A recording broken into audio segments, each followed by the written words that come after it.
Now, Vladimir Tatlin is going to be a Soviet constructivist. He's going to be one of many artists following the Russian Revolution of 1917 that gets involved and wants to further the ideals of the Soviet Republic.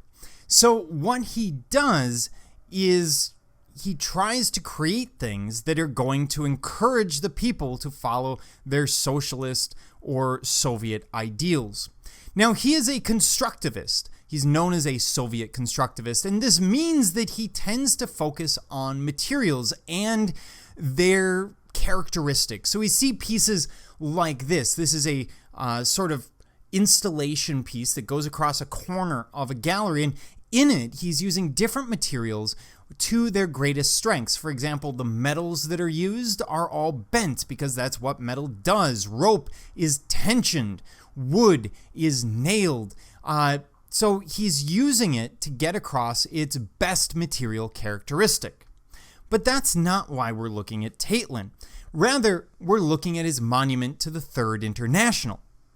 And this is among the practical elements of Tatlin's tower. Among the practical elements of Tatlin's tower was its double helix frame, which supported a network of mechanical conveyances on which passengers could travel to the various functional spaces. These spaces included 4 hanging geometric structures in which official and public business could be conducted.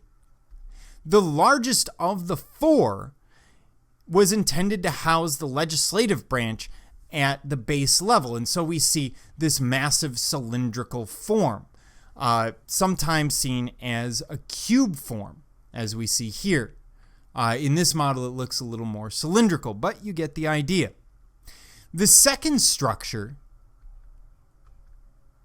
is for the executive branch of government. The third was intended for use by the state-run press, and the fourth was a communication studio for radio transmissions, telegraphs, and so on. And so we see the semisphere at the top for state communications. We see a cylinder here.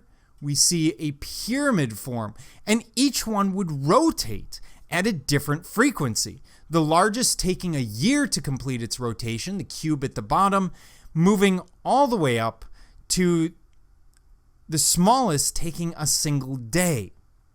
Now, perhaps more impressive than its practical elements was the abstract qualities of his tower.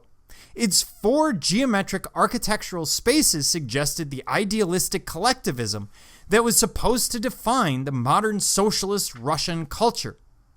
The upward spiral of its design was strikingly optimistic, and its material components spoke to the rebirth of the nation's pervasive longing for progress. Its rotating elements evoked a sense of forward momentum and a march of time.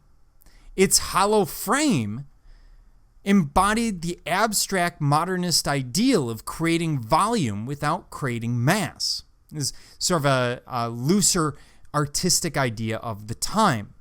And its communication center, located at the apex, symbolized the priority of education, relationships, and community.